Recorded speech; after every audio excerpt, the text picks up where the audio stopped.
La charla de hoy en Ciencia Compartida nos la ofrece don Francisco Torres Andrade, que es ingeniero químico, profesor durante más de 30 años y actualmente director del Centro de Estudio de Medio Ambiente de la Escuela Superior Politécnica del Litoral en Guayaquil, Ecuador. El profesor Torres Andrade nos va a hablar sobre la explotación petrolera en Ecuador y aspectos sociales y medioambientales relacionados con este tipo de explotaciones, tales como son los derrames de petróleo, contaminación del agua, suelo y atmósfera, centrándose en el caso Texaco. Por último, se referirá a la vinculación existente en Ecuador entre la universidad y el petróleo. Don Francisco Torres Andrade se encuentra actualmente realizando su tesis doctoral en la Universidad de Las Palmas con los profesores Javier Araña Mesa y José Alberto Herrera Melián sobre tratamiento de aguas residuales, principalmente industriales, de Guayaquil con métodos de oxidación avanzada y biológico. Cuando usted quiera. Gracias, muchas gracias. Gracias por asistir y gracias a mis directores de tesis por haberme invitado a participar en esta charla.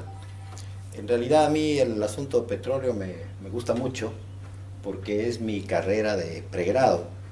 En realidad yo estudié refinación de petróleo y gas. Entonces, que yo recuerde toda mi vida universitaria, tenía las manos manchadas de crudo. Y lo más interesante es de que yo empecé a perder la visión porque identificaba los compuestos que se obtienen en los procesos petroleros por el olor, pero nunca me di cuenta de que las córneas de mis ojos se estaban perdiendo por tanto compuesto orgánico que yo estaba recibiendo. Entonces, cuando ocurría en la universidad algún proceso de refinación, los estudiantes, compañeros me llamaban y me decían: ¿crees que ya terminé o no la práctica? Entonces yo olía y decía: te faltan 15 minutos y sube la presión, y seguía. Hasta que al final, cuando yo ya empecé en la década de los 80, ya después de varios años de trabajo, usaba inclusive espejuelos, ¿no? Lentes. Lo interesante de todo es que después de los años, yo no sé qué pasó, creo que estoy volviendo ya al vientre de mi madre, ya la miopía se me ha desaparecido, inclusive yo tenía astigmatismo y tampoco tengo ahora miro bien donde tengo que caminar. Entonces vean, esas son circunstancias que uno aprende en la empresa de petróleo. Pero quiero decirles que lo interesante de todo es que yo trabajé como contaminador, porque era petrolero. Pero resulta que después decidí cambiar de profesión, ahora soy ingeniero ambiental. Y ahora sí, entonces ataco a todos los que contaminan. Fíjense las circunstancias, lo que le ocurre a uno en la vida, ¿no? Aquí tienen ustedes la ubicación de mi país, Ecuador, entre Colombia y Perú. Vale la pena que les indique que debido a muchos problemas relacionados con el desarrollo petrolero en el mundo, mi país ha sido reducido a la mitad. Cada vez que había una guerra nos retiraban un poco de territorio. Generalmente las guerras hemos tenido con Perú. La parte interesante que hay que entender en el asunto petrolero es que muchísimos de los intereses económicos en el mundo se manejan por el petróleo. Muchísimos intereses. Tanto es así que entre Bolivia y Paraguay, que ustedes tienen en esta parte, también ocurrían guerras, la famosa guerra del Chaco, que era una guerra relacionada o asociada con la explotación petrolera. Entre Perú y Ecuador ocurrían también guerras. El Ecuador limitaba con Brasil, con Perú y con Colombia, y esto era el Ecuador. Pero cada vez que perdíamos una guerra, nos iban desmembrando. Fíjense el territorio peruano. Ahora nosotros somos muy llevados con Colombia, con Ecuador y con Perú, y no hacemos relación ni siquiera los asuntos de guerra, porque estos ocurrieron justamente porque había una confrontación enorme en el mundo, las famosas guerras petroleras, entre las empresas europeas petroleras y las empresas americanas. Entonces, el dominio del mundo estaba asociado con la producción de energía, y si estaba asociado con la producción de energía, el petróleo es energía.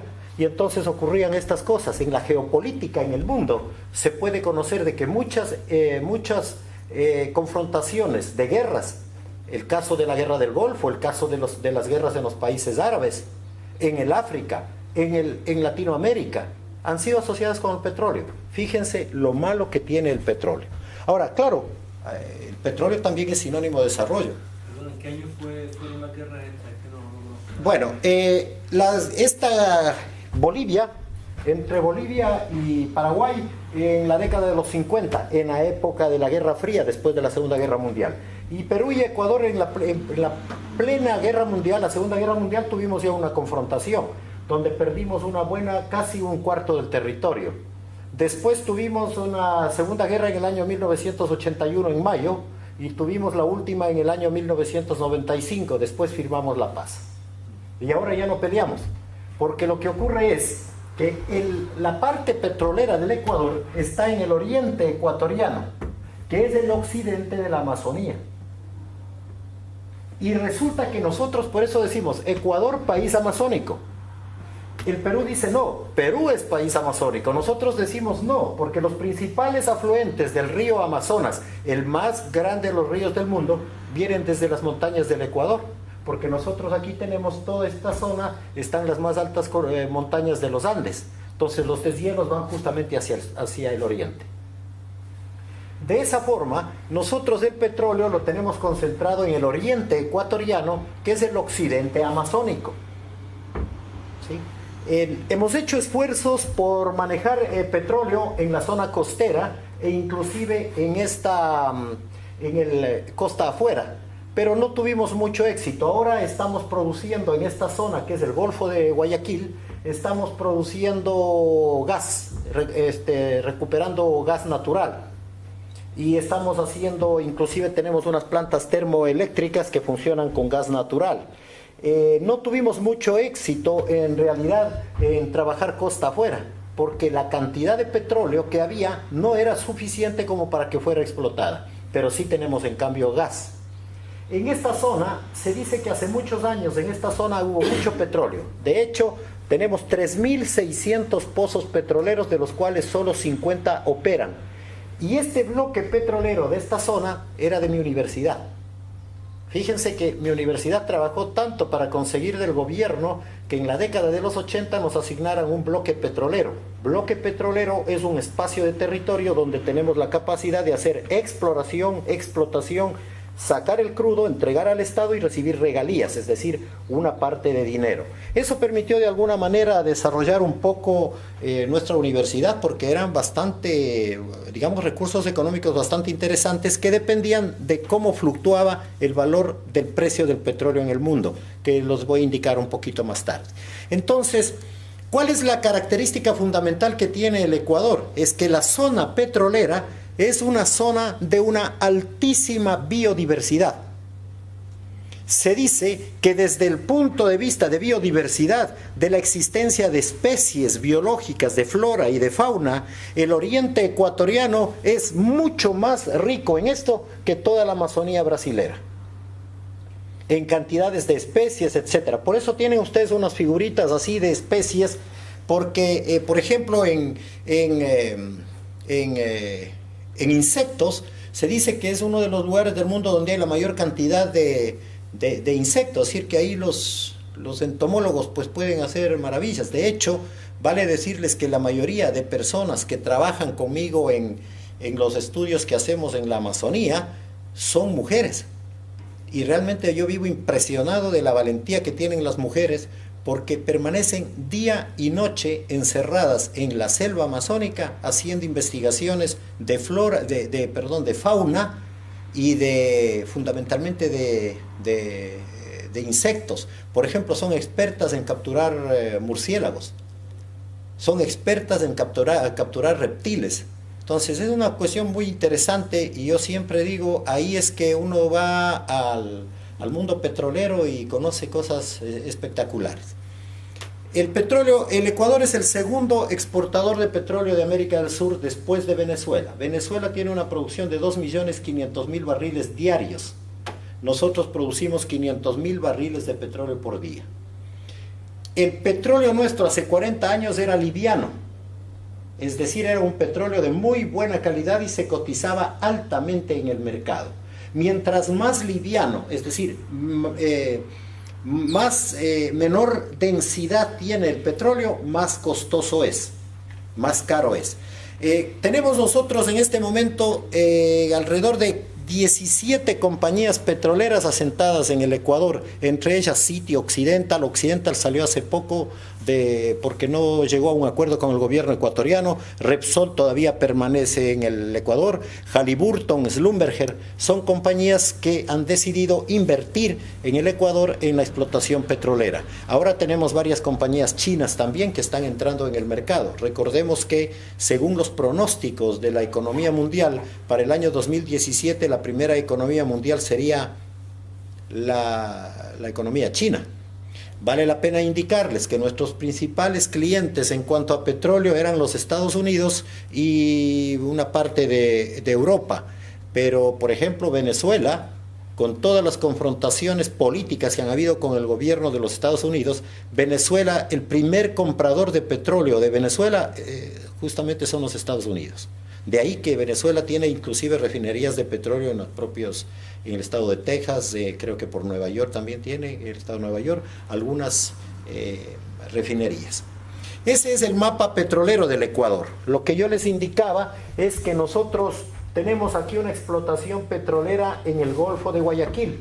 Yo vivo en Guayaquil, que es el principal puerto marítimo del país, y Guayaquil es la ciudad más grande del Ecuador.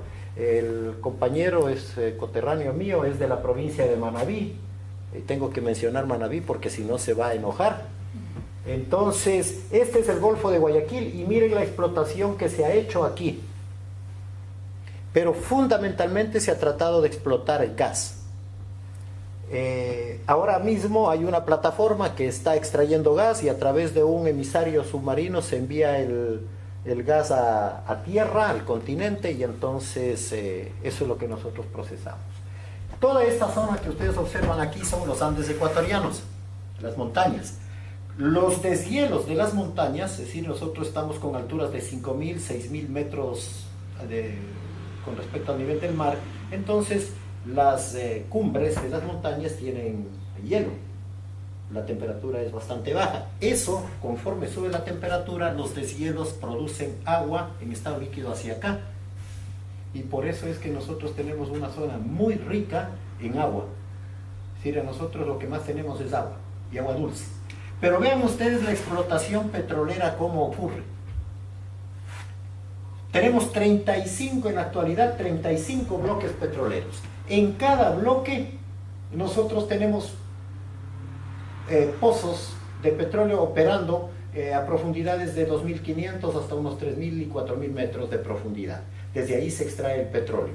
Y entonces tenemos varios sitios donde se acumula el petróleo en los terminales, y desde ahí tenemos dos ductos, es decir, un oleoducto que transporta el petróleo a través, desde la Amazonía ecuatoriana, sube hasta las montañas, llega hasta los 4.000 metros de altitud y baja hasta la zona de Esmeraldas, desde donde se transporta el petróleo para exportación.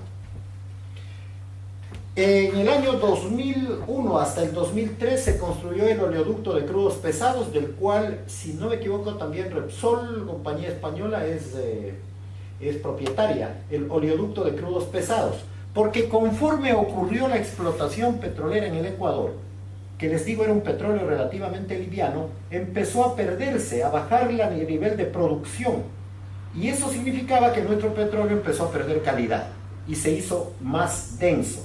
Si se hizo más denso, evidentemente cuesta menos, y ese petróleo era muy difícil transportarlo a través del primero de los ductos que teníamos, que salen más o menos desde esta zona para acá. Entonces se decidió construir el famoso oleoducto de crudos pesados, que es una tubería que tiene alrededor de 60 centímetros de diámetro y atraviesa de toda esta zona de montaña hasta llegar a esta parte de acá, donde nosotros tenemos los terminales de exportación. El número exacto de kilómetros que recorre el oleoducto y llamamos nosotros el oleoducto de crudos pesados y el oleoducto antiguo de crudo liviano, tienen un recorrido de aproximadamente 527 kilómetros. Es bastante grande. En la construcción del oleoducto de crudos pesados intervinieron 11.000 personas de alrededor de 100 países. O sea, mucha gente, y este oleoducto lo construyó una empresa argentina, Techint, que deben haber escuchado, que tiene inclusive construcción de muchas tuberías de petróleo en Arabia Saudita inclusive. Miren ustedes, aquí está una distribución de los bloques petroleros. Aquí tenemos nosotros los bloques dependiendo de la densidad y dependiendo cuál tiene más gas y menos gas. Antes teníamos nosotros la compañía Maxus, que después se convirtió en Occidental, que era la compañía más grande junto con Texaco. Nosotros teníamos la compañía americana Texaco como la mayor explotadora de petróleo en nuestro país durante muchísimos años. Y aquí tienen ustedes el famoso Yasuní, el Parque Nacional Yasuní, que es esta zona, y se llama ITT, Tiputini Ispingo, Tiputini Tambacocha. Este bloque petrolero está en una zona intangible, limita con Perú. ¿Qué significa zona intangible? Que está prohibido hacer explotación petrolera debido a la existencia de comunidades indígenas ancestrales que viven en las condiciones primitivas de hace muchos siglos, y además porque la biodiversidad existente aquí es tan grande que se ha tratado de limitar la explotación para no perder nuestra biodiversidad. El Ecuador ha hecho una campaña internacional gigantesca durante alrededor de los últimos 5 años, diciéndole al mundo: dennos ustedes alrededor de $2.000 millones y nosotros no explotamos el petróleo. Escojan. ¿Quieren ustedes perder el pulmón del mundo en cuanto a biodiversidad y en cuanto a control de las emisiones atmosféricas aquí? Si ustedes quieren perderlo, entonces explotamos el petróleo. Si ustedes quieren conservarlos, por favor, necesitamos alrededor de $2.000 millones. Y dejamos de explotar. Entonces, de estos 5 años, ha habido países que han donado 100.000 euros, 200.000 euros, etcétera, pero estamos en alrededor de $200 millones. Necesitamos, así que si ustedes tienen, pueden dar una aportación, pero necesitamos completar $2.500 millones para evitar destruir una zona que es tremendamente rica en flora, fauna y además los asuntos ancestrales. Tenemos muchos problemas de carácter social justamente por la explotación petrolera. El primer rubro de exportación en el Ecuador es el petróleo. Nosotros vivimos prácticamente el petróleo. Y le sigue el banano y el camarón, las gambas. Antes de la explotación petrolera, hasta los años 60, hasta la década de los 60, nosotros éramos el primer exportador de banano del mundo. En la década de los 50 éramos el primer exportador de café. Perdimos el café porque desafortunadamente países como el mío, con extremo grado de subdesarrollo en esa época, ahora decimos que estamos en vías de desarrollo, para disimular un poco, ¿verdad? Decimos estamos en vías de desarrollo, pero nosotros hemos sido dedicados al monocultivo. Cuando apareció el petróleo, todos queríamos petróleo. Entonces empezamos a abandonar el campo, a no producir. ¿Para qué? Para dedicarnos a ver si podíamos trabajar en el petróleo. Pero ahora nosotros hemos regresado a nuestros sistemas anteriores y ahora tenemos 3 rubros fundamentales de exportación. El petróleo, que es el primero, luego el banano y luego el camarón. El camarón se caracteriza por ser de una variedad que se llama Paneus banamei, que es un camarón blanco con un sabor bastante agradable.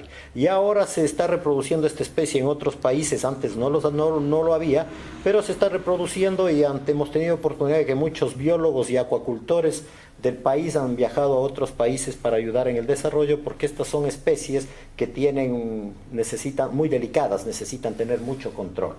Pero como hay explotación de petróleo, también hay problemas sociales que están involucrados. Nosotros hemos tenido problemas sociales muy definidos. Una mala distribución de los recursos del petróleo.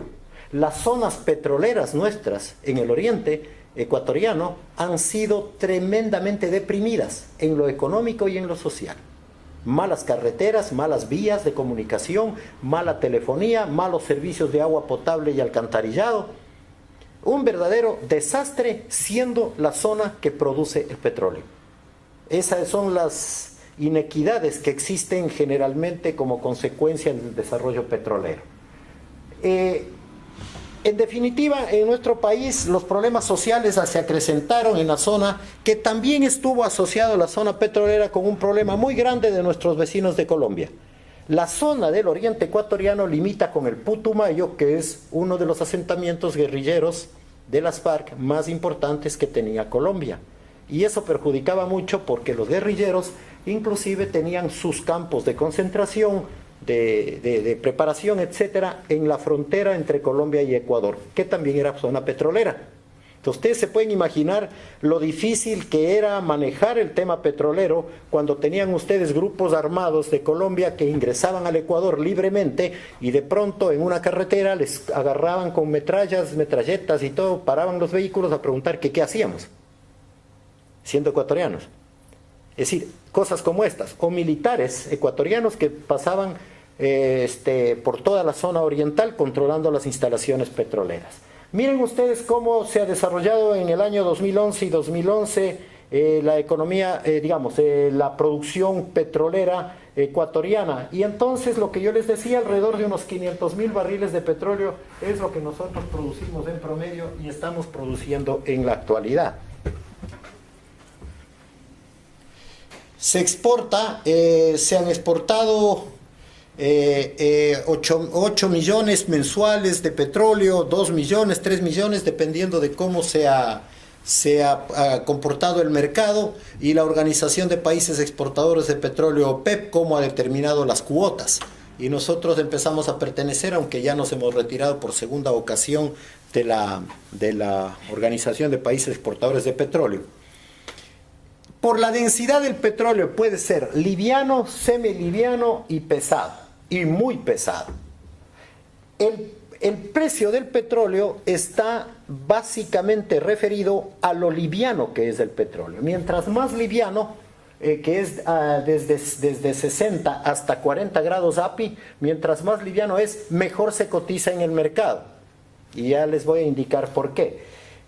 Por la composición también hay petróleos que tienen una base nafténica, otros que tienen una base aromática, que son muy cotizados, y otros que tienen base olefínica, que no son muy cotizados en el mercado, porque las olefinas tienen la característica, como compuestos orgánicos, a alta temperatura, polimerizarse. Entonces, por ejemplo, para preparar un combustible de avión, lo que primero tenemos que hacer es ver que no tenga olefinas, porque estas olefinas producen gomas, y se tapan los caños de distribución de combustible en un avión, y eso es peligrosísimo. Entonces se controla mucho la producción de gomas que tiene el combustible. Lo mismo ocurre con los vehículos, sin duda, pero generalmente los nafténicos y aromáticos son los que más existen en el mercado. Y aromáticos son los que más preferimos por la industria petroquímica, por la producción de solventes, ¿no? Miren cómo ha variado en el año 2012 el precio del petróleo. Desde enero hasta octubre, que es donde los datos están disponibles, se ha cotizado en alrededor de 110 hasta $90 el barril de petróleo, que son 42 galones. Entonces, con un precio de estos, ustedes podrían esperar que estamos bien. Es decir, como no hay guerras en Latinoamérica, cuando hay guerras en el Golfo, se limita la producción petrolera y entonces todos recurren a Latinoamérica, Venezuela y Ecuador. El precio del petróleo sube. Pero esto también es relativo, porque miren ustedes, cuando el petróleo estuvo en $75, $74, vean el negocio del petróleo como es. El gobierno ecuatoriano tomó la decisión de vender anticipada su producción petrolera porque requería dinero. Entonces, hay una venta de petróleo a China, que no recuerdo si es hasta el 2015, se lo vende a un precio de $74, $75. Cuando el precio, si usted quiere comprar petróleo y dice quiero petróleo ecuatoriano, entra en un concurso y compra entre 100, entre 90 y $110. Pero como se vende anticipado, entonces vendo a más bajo precio porque requiero el dinero en efectivo. Y por eso es que China compró a $74, $75 del barril, a un precio por aquí. Pues vean cómo se mueve el negocio petrolero, es interesante. El precio del barril del petróleo está relacionado con dos referenciales en el mundo, el WTI y el petróleo Brent. Nosotros tenemos un crudo que se llama Napo, el petróleo crudo, y un crudo que se llama Oriente. Los dos difieren en densidad, ¿sí? Vale la pena indicarles que otro de los factores fundamentales que permite manejar el precio del petróleo es el contenido de azufre. Los petróleos que tienen bajo contenido de azufre se llaman petróleos dulces. Los petróleos que tienen alto contenido de azufre se llaman petróleos ácidos. Y lógicamente, mientras menos es el contenido de petróleo, mejor se cotiza el crudo porque es más fácil refinarlo y es mejor la calidad de los combustibles que se producen. Entonces, fíjense, nuestros crudos han estado en el orden de 91.70 y 96.20. ¿Por qué? Porque este petróleo WTI, que es el West Texas, y este Brent, tienen una cotización de 111.50 el Brent y 89.60 el de Texas. Entonces, un promedio más o menos entre los dos es el que nos está dando la densidad del nuestro, 91 y 96.20. ¿Por qué el West Texas? Se llama West Texas Intermediate. Es una mezcla de petróleos de Texas. Texas es la zona petrolera más importante de los Estados Unidos. Mezclaron todos los petróleos y dijeron, vamos a tener un petróleo de tal densidad y a ese petróleo le vamos a poner como referencial para nuestras compras. Ese es el West Texas Intermediate. Pero en Europa y en Medio Oriente decidieron no. Sobre todo en los sistemas Brent, en el Mar del Norte, el crudo se cotizó por el sistema Brent. Se mezclaron 15 tipos de crudo, con crudos de Noruega, de Inglaterra, etcétera. Se mezclaron esos 15 tipos de crudos y se sacó un modelo que se llama el modelo Brent. Entonces, cuando en Europa se va a comprar un petróleo, se lo relaciona con la densidad del modelo Brent. Cuando en Estados Unidos se va a comprar, se relaciona con el West Texas Intermediate. Y de ahí es la variación de petróleo, del precio. En la industria petrolera tenemos nosotros varias fases: exploración, explotación, producción, industrialización y comercialización. Cada una de estas fases tiene los mismos problemas socioambientales: contaminación de agua, suelo y atmósfera en todas las etapas. Aumenta los niveles de enfermedades ocasionadas por el uso de los químicos que se manejan para el tratamiento de petróleo, y lo que siempre existe: donde hay dinero y donde hay desarrollo, hay prostitución, hay alcoholismo y hay drogadicción. Eso es típico.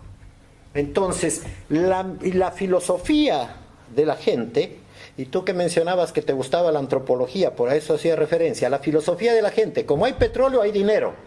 Y si hay dinero, entonces les va a gustar el trago, las drogas y las prostitutas. Y eso es común.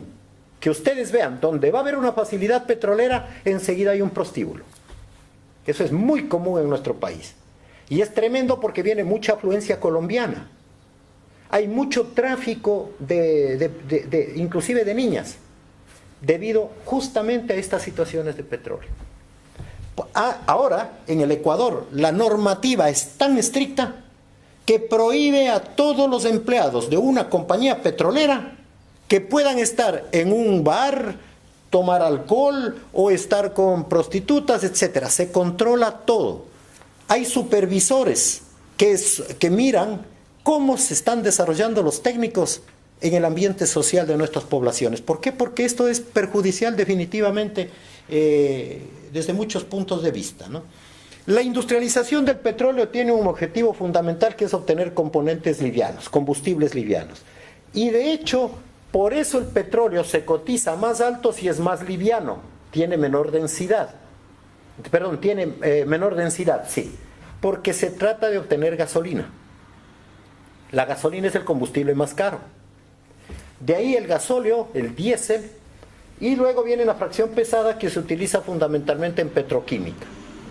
Hay una fracción de petróleo, que es la del gasóleo, que se utiliza también como base para los aceites lubricantes de vehículos, aceites lubricantes industriales, el asfalto para las vías y los productos para construcción, sobre todo en sitios donde hay inviernos rigurosos con mucho frío y nieve, para proteger las cubiertas y evitar la infiltración y evitar el frío. Se ponían bases de un asfalto, de un producto mucho más pesado que el asfalto, que se construía en forma de bloques y se iban uniendo unos con otros con calor, porque había entonces una homogenización de las masas de petróleo casi sólido. No sólido porque la densidad no es mayor que la del agua, ¿no? Sino que después se solidifica. Miren, esta es una imagen de una zona petrolera que estuvimos el año pasado. El Centro de Estudios de Medio Ambiente de mi universidad, y en general mi universidad, tiene desarrollado alrededor de unos 180 estudios en las zonas petroleras desde hace muchísimos años. Y tenemos, la mayoría de nuestros ingenieros petroleros trabajan en las compañías americanas. Nosotros tenemos como carrera la ingeniería de petróleos y también ahora los ingenieros químicos. Los ingenieros químicos que produce mi universidad, y a dos de ellos que han sido mis estudiantes, están trabajando en la compañía Halliburton, justamente en la selva, ¿no? Pero, como yo digo, allá tienen que ir bien decididos a que van a engordar, que van a comer bien. Eso sí, 14 días adentro y 14 días afuera, que es terrible. Después del quinto día ya no se quiere saber nada. Yo he tenido la oportunidad de pasar así, pero al quinto día yo quiero huir. Prefiero ganar menos plata pero estar en casa, dice.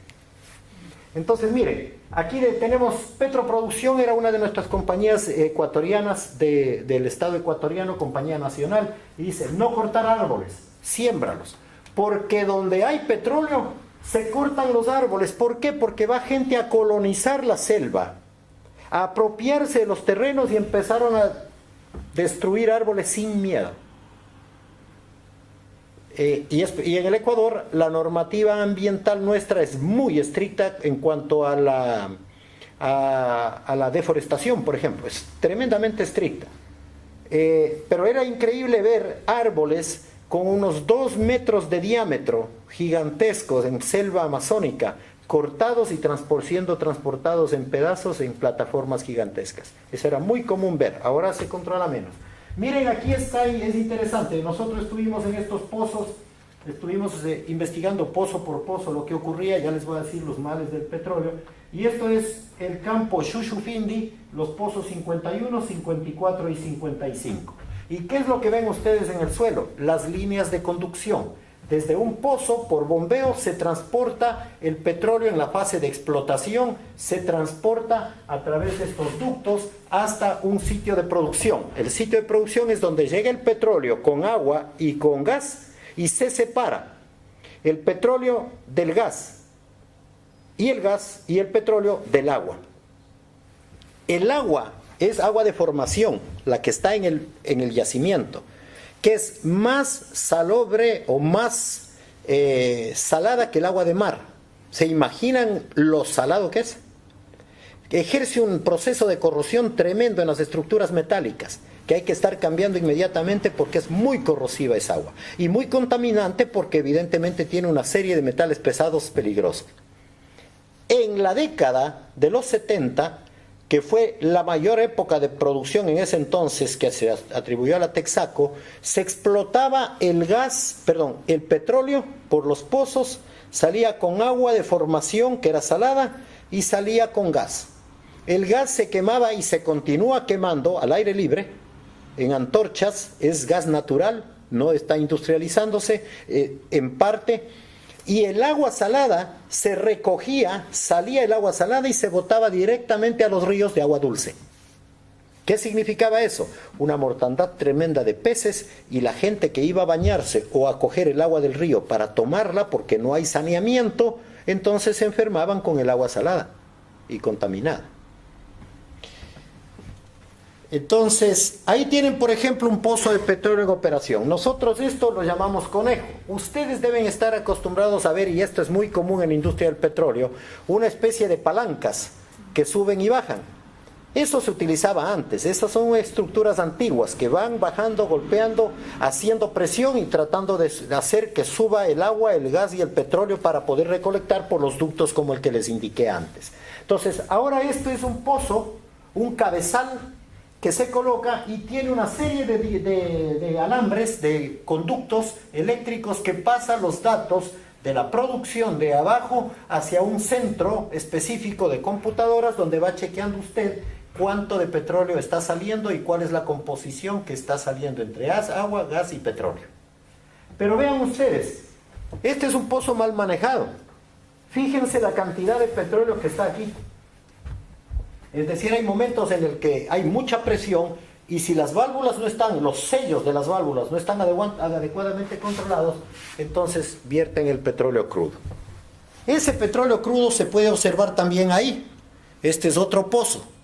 Y vean ustedes los ductos por los que sale el petróleo, el agua y el gas. Entonces fíjense cómo se contaminan estas plataformas pequeñas.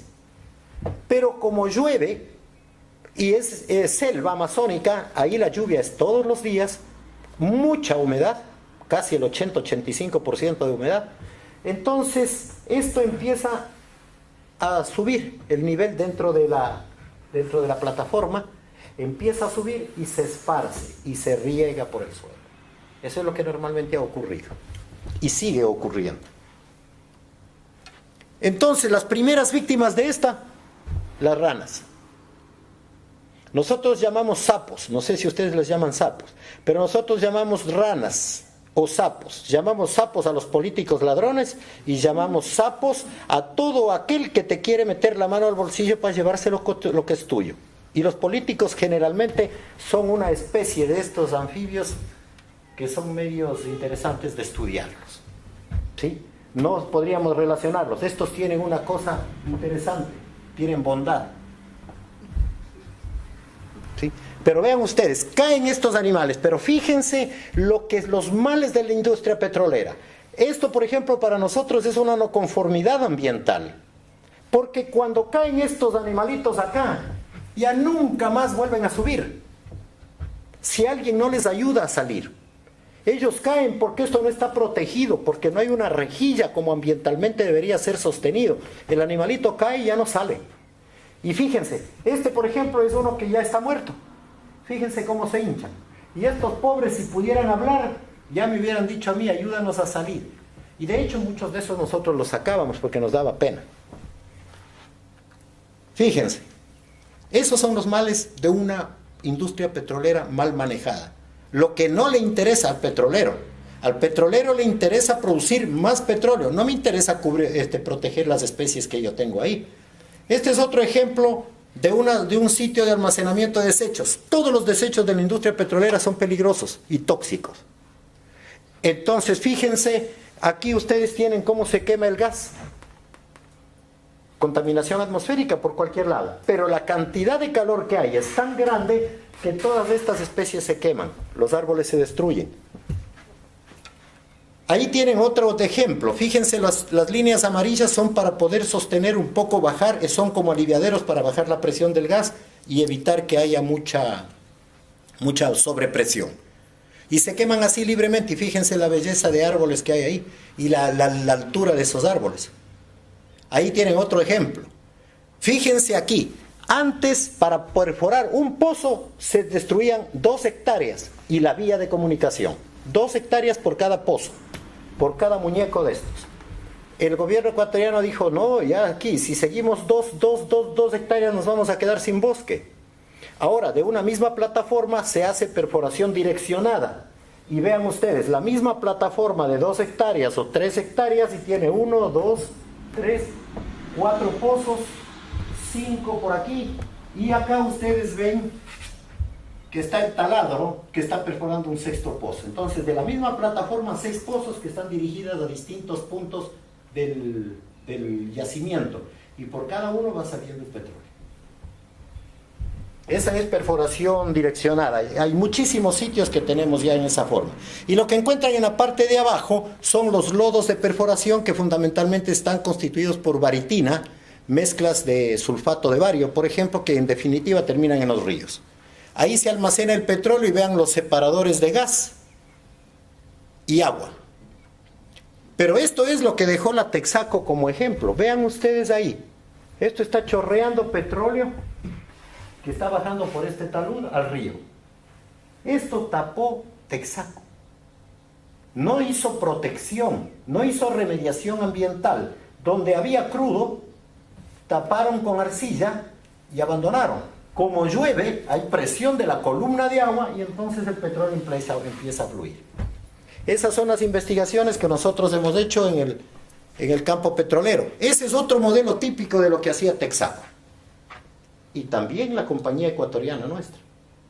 Las compañías internacionales de la actualidad ya no tienen esos sistemas de producción porque están controlados.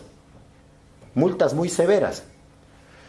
Pero vean, esto también hace nuestra propia compañía petrolera. Muchas veces cuando no están bien manejadas. Ahora tienen muchos controles. Pero este era un ejercicio de Texaco muy común. Se rompía uno de los ductos por donde se transportaba el petróleo y se regaba el petróleo por el suelo. Y ahí olvídense. No pasaba absolutamente nada y seguían trabajando. O esta práctica, al lado de un sitio de producción, siempre los sitios de producción están destinados a separar agua, gas y petróleo. La mezcla que sale del yacimiento. El agua, por densidad, va al fondo, ¿sí o no? Porque es más pesada que el petróleo. Y esa agua, tremendamente salobre, lo botaban al río, a un río de agua dulce. Es para mí una actitud tremendamente criminal. El petróleo lo dejaban aquí. Y como seguían produciendo, sobre ese petróleo que estaba, iban botando más agua y más petróleo, evidentemente, y se formaban unas, llamemos costras, es decir, unos niveles de crudo de 20, 30, 40 centímetros sobre toda la piscina. Al lado de cada pozo había una piscina. ¿Por qué? Porque en cada pozo se hacía la separación de agua, gas y petróleo. Y en la piscina se botaba el residuo. De estas piscinas habían por toda la selva. Y estas son las que reclama la comunidad y ha reclamado el Estado ecuatoriano, que no fueron técnicamente manejadas por una empresa como Texaco, que era una de las más grandes empresas petroleras del mundo, empresa americana. Ahora se llama Chevron Texaco. Y fíjense, la costumbre de los ingenieros petroleros, que no sabían ingeniería ambiental, era agarrar gasolina, preparar una antorcha y quemar. Y dejaban que se vaya quemando todo el crudo de la piscina para agotarlo. Esa era una práctica poco profesional. Y vean ustedes al lado el mechero que está quemando el gas. Esa es una imagen que a cualquiera le asusta, ¿no? Y son verídicas porque estas son imágenes de mi país. Se utiliza mucho biocidas para controlar las bacterias anaeróbicas que producen corrosión. Y entonces se utilizan biocidas en estos tanques. Ahora están mucho mejores, ahora ya están mejor pintados. Y como esto ocurre, entonces tratan con los biocidas del petróleo, pero hay muchas veces que se descargan esos biocidas y el petróleo y van por estos pequeños esteritos. Que esto que encuentran aquí es una salchicha para proteger un derrame. Y así está. Esta es una fotografía del año anterior, de diciembre del año pasado. Y está eso ahí. Ese es un pasivo, se llama pasivo ambiental, que tiene que ser controlado, es decir, eliminado totalmente. La cantidad de dinero que se gasta es tremenda. Miren, ahí está una plataforma abandonada. Se abandonó, entonces, ¿cuál es el objetivo nuestro? Encontrar dónde escondieron la piscina. Si vieron esa piscina que estaba quemándose el crudo y todo, encontrar dónde está esa piscina para decir, aquí hay un pasivo ambiental y remediar ese sitio va a costar tantos cientos de miles de dólares. Y poder hacer un presupuesto de lo que va a costar. Entonces, cuando ya se ve la imagen, por ejemplo, aquí esto es una casa, y acá estaba la plataforma, donde seguramente en algún momento aquí estaba el pozo. Como ya está el pozo, entonces nosotros empezamos a buscar por aquí, ¿dónde? Si Dios quiere, nos deja pisar petróleo y decimos, aquí está el pasivo. Porque si no, tenemos que empezar a hacer la investigación con la gente, preguntándoles, ¿alguna vez ustedes vieron alguna piscina o algo? Y ahí está el equipo de trabajo mío entrando en la selvita. Bueno, aquí esta es una plantación de palma africana, se cultiva mucha palma africana en la zona. Y ahí, aparentemente, por ahí hubo una piscina hace mucho tiempo, de la Texaco.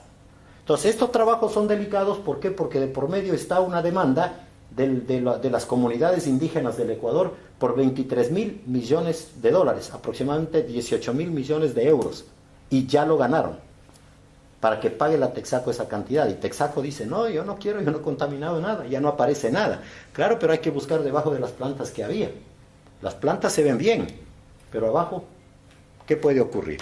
Entonces, una vez que nosotros identificamos el sitio por la investigación a los pobladores, empezamos a hacer nuestras perforaciones. Veamos si abajo está el petróleo. Yo aquí no veo absolutamente nada. Perforo hasta 6 metros de profundidad, 7 metros, dependiendo de las condiciones, y vamos sacando las muestras de suelo para analizarlas en laboratorio. Si se encuentra petróleo, evidentemente el suelo va a estar contaminado. Y entonces ahí hay que buscar varias perforaciones hasta encontrar lo que se denomina pluma de contaminación. Cuánto en el subsuelo se ha dispersado el petróleo. Y se dice, en esta área el pasivo es de tal tamaño, hay tantos cientos de metros cúbicos o miles de metros cúbicos de suelo y la contaminación es de tanta cantidad. Ahí todavía estaba yo, creo que inclusive con un poquito subido de peso. No sufría tanto como me hacen sufrir con mi tesis. Pero vean ustedes ahí, estábamos buscando los sitios para perforar, y lo interesante de todo, miren aquí este hombre, está con un, no sé cómo lo llaman ustedes, un machete, porque nosotros allá contratamos guías, pobladores. ¿Para qué? Para que no vean extraños que están ahí y se sorprendan y piensen que tenemos otro objetivo.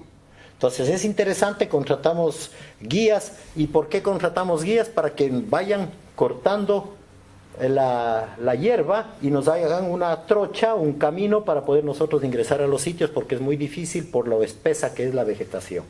Y entonces ahí se van haciendo los trabajos, se va examinando las vías. Por ejemplo, nosotros sabíamos que aquí había un derrame de petróleo y estábamos ubicando el sitio del derrame, para sobre esa base hacer las perforaciones y determinar la cantidad de crudo que pudo haber quedado y si el derrame no fue adecuadamente controlado. Entonces miren ustedes, aquí está el ducto y nosotros estamos buscando los sitios para perforación. Ahí esa es una caja de revisión que estaba en una plataforma que está abandonada. Ahí tienen ustedes petróleo y está abandonada. Entonces, esos son los males de una industria petrolera irresponsable. Aquí tienen un ducto. Este es un ejemplo muy interesante. Este ducto transportaba petróleo de un pozo donde vieron ustedes la vía de comunicación donde estábamos nosotros agachados, y por ahí hubo el derrame. Y esto que está aquí es un pantano. ¿Sí? Es un pantano. Y en ese pantano nosotros teníamos, allá había llegado el crudo. Y limpiar de crudo un pantano es tremendamente complejo, porque no se puede entrar. Uno empieza a hundirse en el pantano. Pero la parte interesante, ¿cómo decidimos nosotros que esta zona no tenía problemas ya de contaminación? Pues muy interesante. Caminando por los alrededores, por esta zona, entramos muy hacia acá adentro y sorprendentemente encontramos un caimán.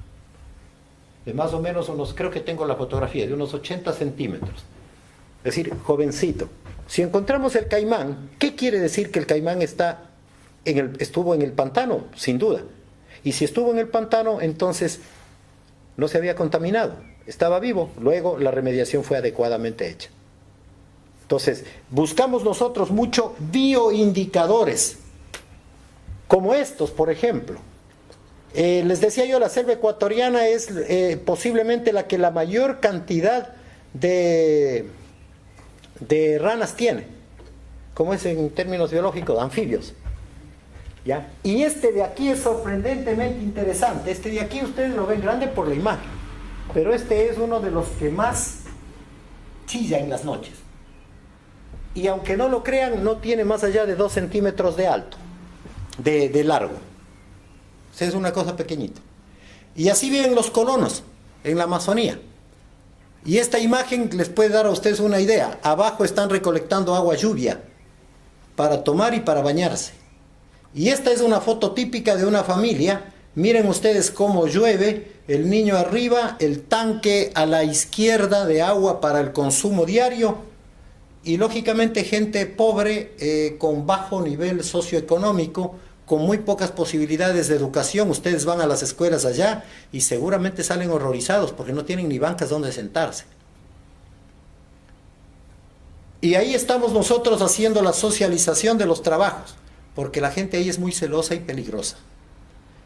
Tenemos que hacerles entender que nosotros estamos investigando la situación que tienen, porque de lo contrario podrían haber problemas con nosotros mismos. Y después tenemos que tomarnos una foto para poder mostrar al cliente que sí hemos hecho el trabajo y que nos pague. Pero los estudios en el área petrolera son estudios tremendamente complejos, multidisciplinarios. Nosotros tenemos un equipo de 12 biólogos que van a cada sitio. ¿Por qué? Porque hay un mastólogo, ¿cómo es el que estudia mamíferos grandes, el que estudia el entomólogo, el ornitólogo, etcétera? Cada especialidad, y cada uno dice, no, yo soy especialista en una sola cosa. Aparte biólogos y geotécnicos. Miren ustedes, el gran problema que tuvimos fue el problema de la extracción petrolera indiscriminada que tuvo la Texaco y que atacó y afectó a muchas tribus indígenas, entre esas los cofanes.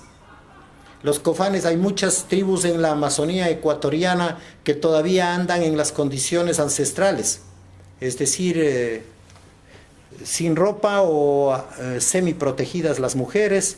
Al borde de la carretera están asando un mono, comiendo un mono. Y entonces la gente, las compañías petroleras internacionales tienen mucha limitación, inclusive en la velocidad de movilización. Máximo se permiten 45 kilómetros por hora, porque puede ser muy grave atropellar un indígena o puede ser muy grave atropellar un animal que es el sustento diario de ellos. Los primeros animales en morir fueron muchos de los habitantes de los ríos, los cocodrilos, los pájaros, por la explotación petrolera que hubo en el Ecuador.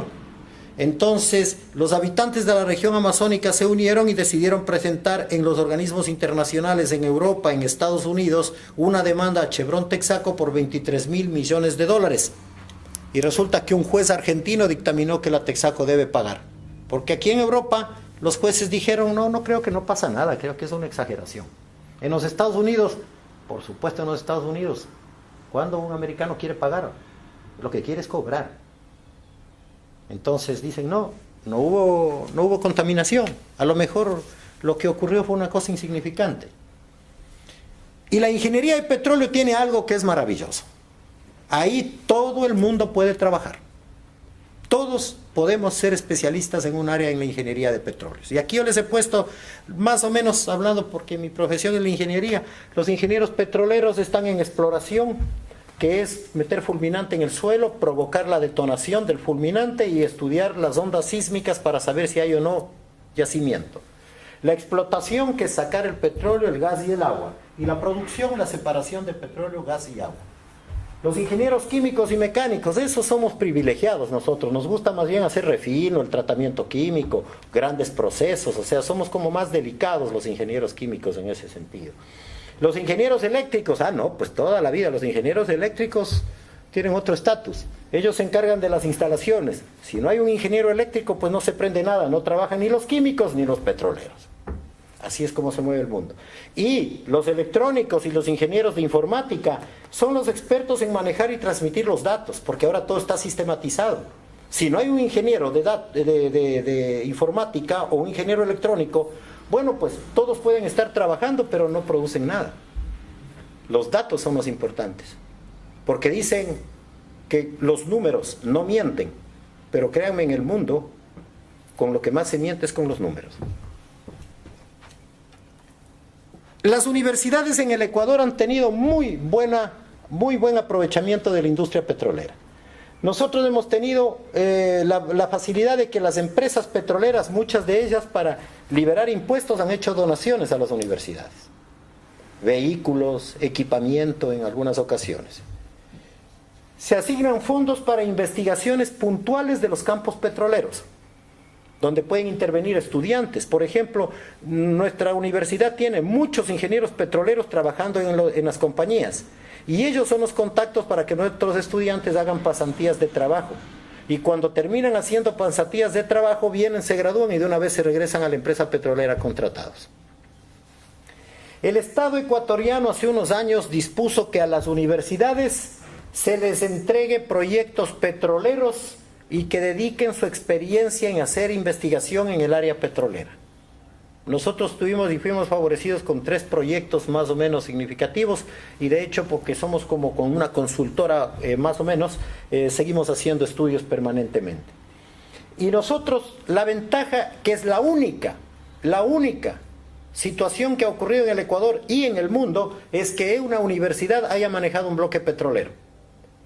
Pero intereses muy egoístas, que vieron que el dinero estaba llegando a la universidad y que la universidad tenía dinero para investigación, para desarrollo, para construcción de edificios, etcétera, decidieron de que ya no más la ESPOL, que es la universidad mía, explote el campo petrolero en la zona costera ecuatoriana, y entonces eso se revirtió al Estado ecuatoriano, que es quien administra ahora.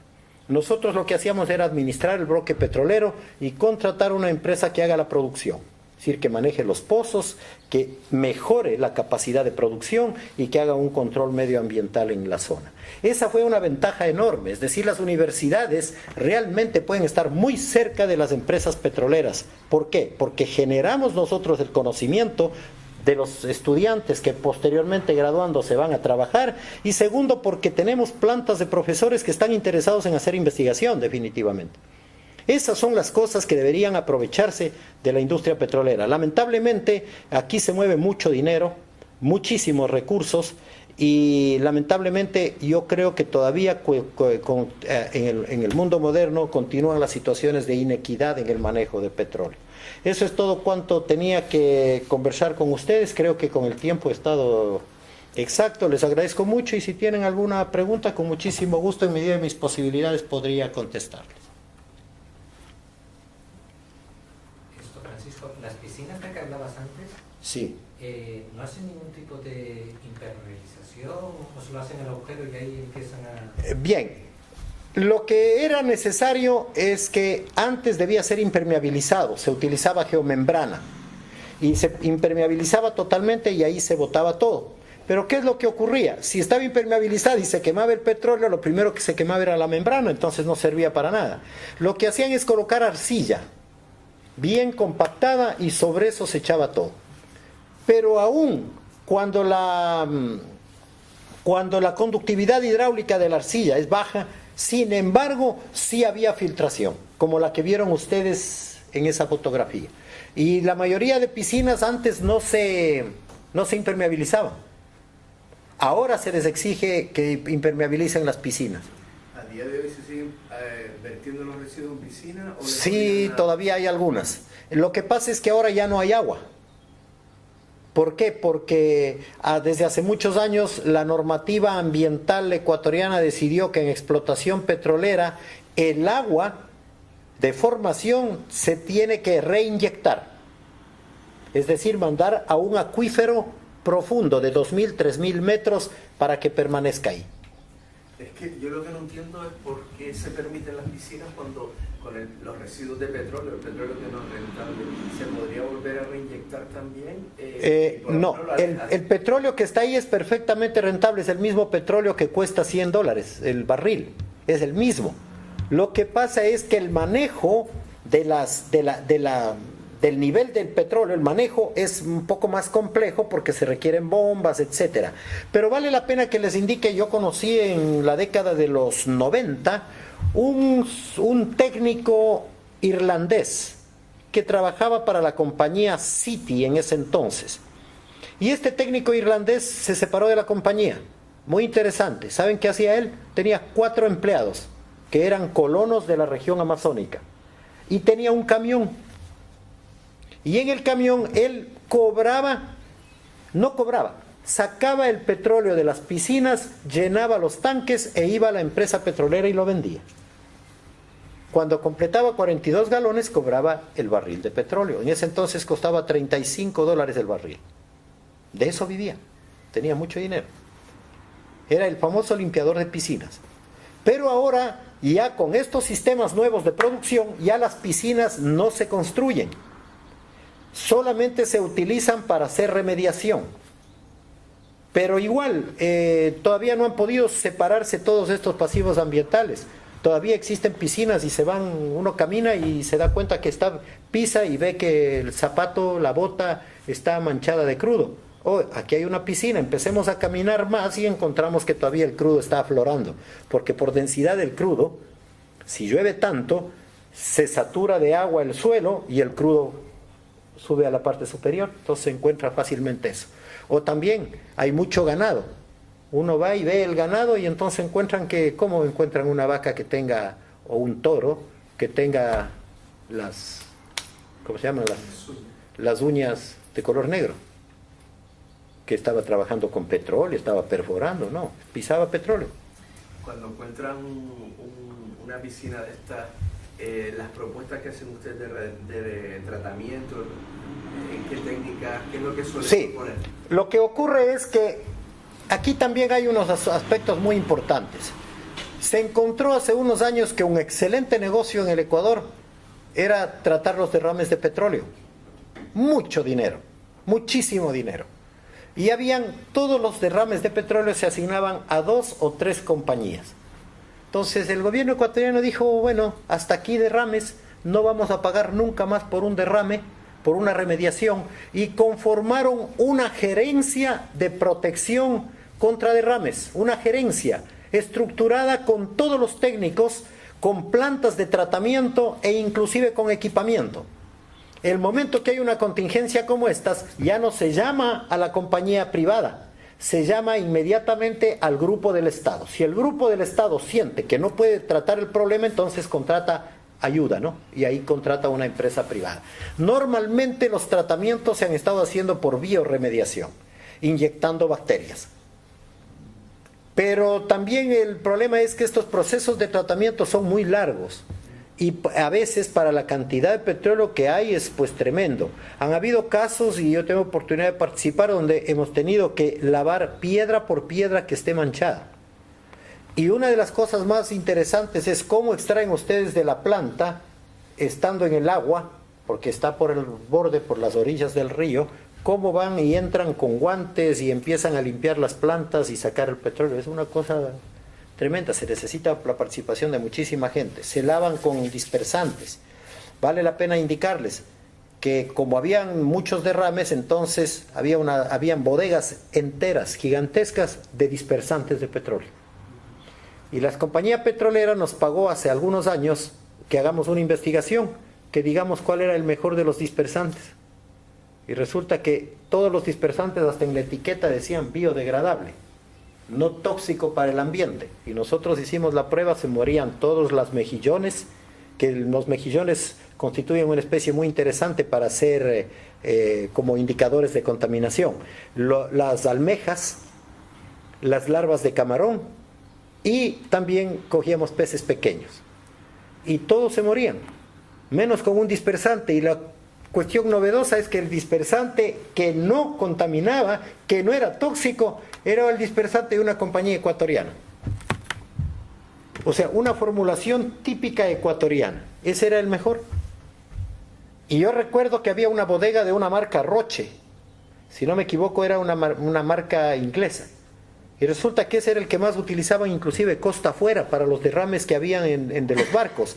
Lanzaban como locos para dispersar. Sí, pero el dispersante también es tóxico. Porque lo que hace es dispersar. En lugar de hacer una mancha pequeña, le hace una más grande con moléculas dispersas. Pero sigue siendo contaminante. Cuando trabajan en una piscina de estas, me decías que eran grandes, ¿no? Sí. Ahí tenían depositado el petróleo, ahí los olores tienen que ser tremendos. Entonces, ahí sí. No tienen, porque compuestos volátiles, ahí no, los trabajadores no utilizan... Claro, se utiliza equipo de seguridad muy complejo, por ejemplo, las mascarillas gases, ahí se utilizan también la de la cara entera, casco obligatoriamente, y se utilizan unos guantes hasta acá arriba para coger todo eso, porque el olor es fuertísimo, el olor, y sobre todo porque el petróleo que está ahí tiene químicos del tratamiento, y muchos de los químicos de tratamiento son biocidas, porque salían del fondo del yacimiento. Entonces las tuberías, para protegerse, se colocaba en la mezcla agua, crudo y petróleo y gas, se colocaban los biocidas. Entonces esas son mezclas mortales. el trabajo ahí sobre todo es extraer la capa de petróleo, entregar el petróleo crudo como tal, el suelo removerlo y entonces ahí se empieza a trabajar hasta que haya una buena mezcla. Se utiliza mucho la biomasa vegetal que está en los sitios alrededor, se corta maleza y se mezcla con el suelo contaminado y entonces se hacen unas camas grandes y se trabaja sobre eso. Cuando ya se ha remediado todo ese suelo, entonces se decide si se regresa a la misma piscina para sellar o se entrega en un sitio definido, ¿no?, por el gobierno ecuatoriano. O sea, hay sitios. Una especie de compostaje, ¿no? Sí. Y hay una zona donde llega el petróleo en cantidades tremendas, el suelo contaminado, y después ustedes encuentran una arcilla porque inclusive el petróleo, digamos, el suelo ya tratado entra a unos tanques y después pasa por tolvas y se muele. Entonces encuentran una arcilla muy simpática, solo el color nomás que ya cambia, se hace un color rojizo, pero hay un buen trabajo hecho por técnicos nacionales ahí. Hay participación de grupos de Colombia, de Venezuela, que tienen muy buena, los brasileros tienen muy buena experiencia en bioremediación, pero siempre los brasileros dicen no hay nada mejor que la remediación natural, pero toma mucho tiempo. Entonces eso es lo que hizo Texaco, tapó y dijo dejen eso que pase con el tiempo, a lo mejor desaparece. Ojalá la comunidad mundial apoye esto porque yo creo que este es un mal de todos los días en todo el mundo, ¿no? Las compañías, lo que le interesa al ingeniero petrolero es producir petróleo, pero esa no es la base. Lo que hay que producir petróleo es con conciencia, y eso es lo que no ha habido muchas veces en la industria petrolera, no ha habido conciencia, solo ha habido el interés de ganar dinero. Muy bien. Muchas gracias. Sí, gracias.